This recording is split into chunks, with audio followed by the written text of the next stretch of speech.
good morning or blessings might be the best thing to say by any time of the day. And I want to give you a little history about Ramalynn. And okay, I came from Sri Lanka in 1970. Actually, the reason I came to the States is to get married and live a normal, happy life with my husband, that is who I am married for 50 years, to get away from Sri Lanka, because in Sri Lanka our family, all marriages are arranged and mine was not, and my parents did not approve of me getting married to Rama. But here I am 50 years later, still married and still very much in love. So then I worked in a school for 15 years, and about in 1985, with the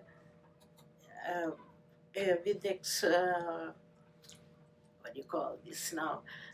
A few parents of my students forced me to open a school, and I was nervous because I was so alone in this country. Even in 1985, to fall back onto was only myself and my husband, and by then we had two sons. But the parents in my of my students, wanted me to open my own school, and that was the beginning of Ramalynn. They did everything for me. They found a location. They found. You have to go through lots of paperwork and with licensing and all that. Those parents, 5 parents together, did everything. They even did an advertising campaign, which we really didn't, we couldn't cope with, because all the students from my previous class that I was teaching came with me to the new school. And that's when because I had been working for 15 years, I always kept telling people, children, parents, that education is a journey, not a race. When we make education a race, it goes nowhere. It fosters jealousy. It fosters greed. It is education should be peaceful and happy. That is the base for Ramalynn. Just like I tell the children, I tell my teachers, I tell my friends, we should be like flowers. The bees come to a flower that is fragrant, and we have to be fragrant for people to come to us, to be understanding. And we cannot, of course, we cannot change the what do you call this, patterned education system. Education system is so rigid. We have to take small steps to make a big difference, and that's what Ramalynn is trying to do and have achieved. Ramalynn actually is an American success story, as you all know, and over the years we have grown from one class, like a little schoolhouse, where different ages work together with one teacher. So over the years, not even over the year, within a year, we couldn't I couldn't have just had one class, so we had to open 2 classes, 3 classes. So I kept asking my friends whether they would like to come join me. No interviews, no advertising. Actually, my good friend Dala joined me in 1986, and we kept. And how we have come up to middle school is the children did not want to leave. The parents wanted to stay on. So we kept adding more classes. And now we go from pre-K to all the way to middle school. And it's like a triangle. We start with all the pre-K and a few every year. A few wants to stay back, few wants to stay back, and we have gone up to middle school. Most people want us to go beyond, but it's such a responsibility. So it's up to my son and my daughter-in-law. If they wish to, they can take it beyond, or they can keep it this way. And I'm so grateful to them for keeping the school going, just for the future. There is one thing very special about Ramalynn is education is not getting just simply A's and teaching, pouring knowledge. That's not only education. Education has to be balanced. It has to be nourished emotionally and intellectually. If you have only intellectual knowledge and no emotional knowledge, we are an incomplete human. So that's why we talk a lot about philosophy. I just finished a little class for the middle schoolers, and we talked about life today. And I told them that there is a time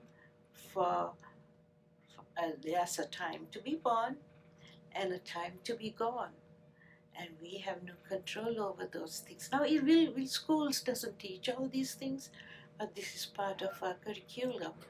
And what we have control over is today, now. Yesterday was gone, and we don't have to think about yesterday because we have no control over it. Future is a mystery, and we have no control over our future. But today we have the power. So those little things like that we talk to Ramalynn students know. Besides doing remarkably well in their testings like SAT and on the general knowledge and all that, and also we talk about being free of jealousy, anger, greed, and revenge. And in a young age, all schools, if they talk about these things, it becomes a part of them. This is a thank you note I received from a former Ramalynn student who was just leaving to go to college. And I was amazed that I received this, because it tells what a Ramalynn education is. This says, "Dear Lynn, thank you so much for coming to my graduation party. I'm actually leaving for the University of Minnesota a few hours from now, and wanted to take this opportunity to credit you with how much you have influenced my life. This fall, I am taking classes in philosophy and ancient history, both topics you sparked my interest in Ramalynn. Ramalynn taught me many things, and I thank you for that. But it was in Mrs. Lynn's class, second grade. Remember, second grade, what we spoke of. Now this child is going to the university.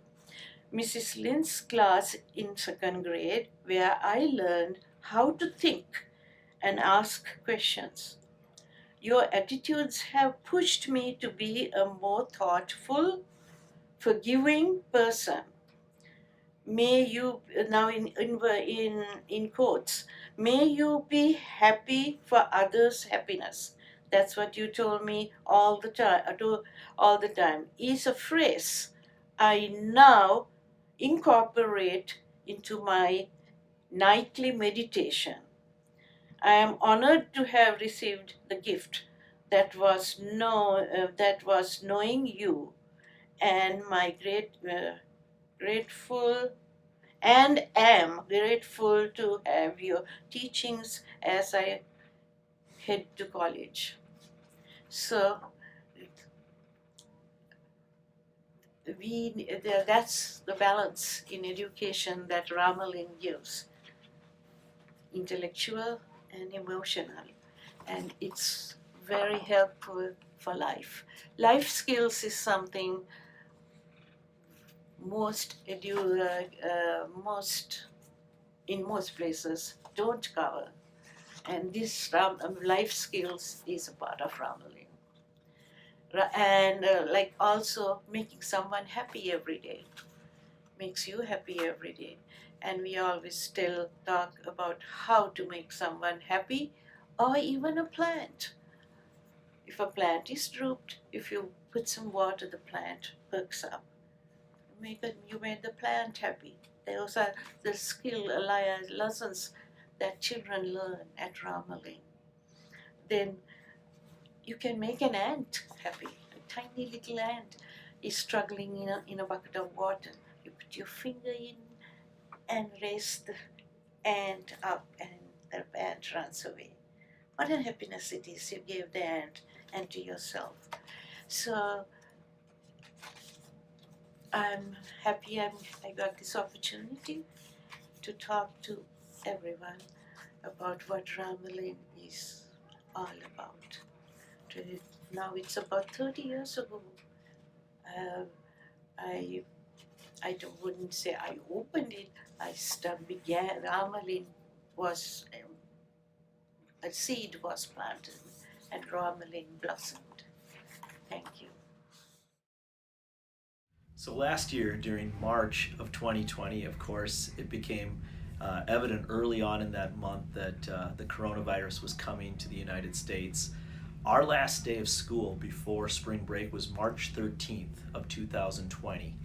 And on that day, we told the kids in the elementary 2 and middle school to take all of their materials home, just in case we wouldn't be coming back right away from spring break. Now, when we were talking to the kids, our vision was, well, we'll have a week off for spring break, and then maybe another week while everything gets figured out with this pandemic that's probably going to be maybe just a minor inconvenience to us.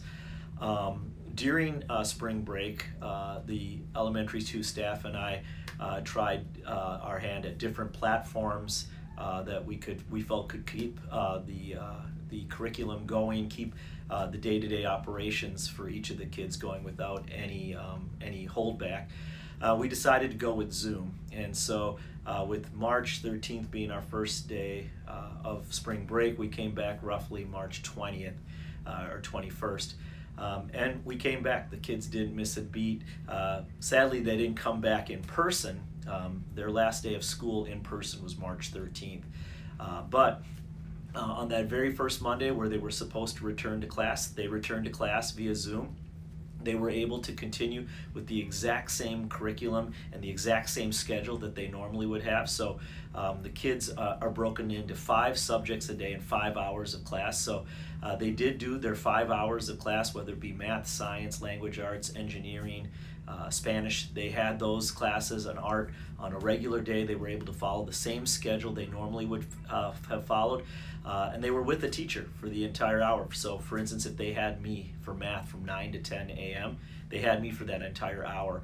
And we worked together on the problems, and when they had a question, they raised their hand either virtually or where I could see it on the camera. And it was something that we were incredibly proud of, because that was something that obviously was very difficult for a number of schools and school districts. And for us, we were so proud that last year our kids missed 0 days of school due to the pandemic. And as the spring went on, we started to realize that in certain subjects like science, we were actually finishing chapters quicker than maybe we would have in person. Also, being at home, the way our science curriculum was set up in our labs, a lot of our labs are extremely user-friendly, meaning you don't need to go out and order things on Amazon that you don't for the experiments. Most of the stuff that was needed were household materials, so they were able to do the materials and get their hands on them even more so than maybe they would have here at school, and it led to improved grades on their science tests. And that was very exciting to see the kids embrace the Zoom meetings and quite frankly thrive. We did lose an hour to lunch where they weren't eating lunch with us, and of course our after-school sports program did not return till this past fall. But again, just something that I feel like at a small school like ours, we were able to pivot and make adjustments quickly and didn't have to miss a day. And then we were able to bring that back this fall. This fall we offered in-person learning and distance learning for all of our students. So at the beginning of the year, it was, I think, a pretty healthy split of 50-50. 50% of our students, grades 4 through 8, decided to learn distance-wise, and 50% of them were here in person. Now, as the year has gone on with the vaccination and such, we've had more and more students return to in-person learning. But even to this day, right now as we speak, there are students doing math via distance, and that are still doing 5 hours a day with us live via distance. And I think for our parents, they love that they've been able to have the peace of mind that their students are safe at home and not being exposed to potentially any virus. For our students in person, the parents love that their students are back in person and doing something for an entire year. There's a lot of school districts that are maybe just a month into in-person learning. We've been in person since August, and they are thrilled with that. And also, knock on wood, no reports, no cases of the coronavirus here via the students at the school. I think also for our distance families, they love the fact that they are not having to do the teaching via distance. It's truly 5 hours, where all 5 hours are monitored live by a teacher, which again allows us to teach, allows the students to learn from qualified staff, and it allows the parents, quite frankly, to get on with their day and do what they normally do on a day-to-day basis. So I think, again, that's something we've been very, very proud of. And moving forward into the next year, I think we will continue to offer distance learning in the 4th through 8th grades, because it has been very successful.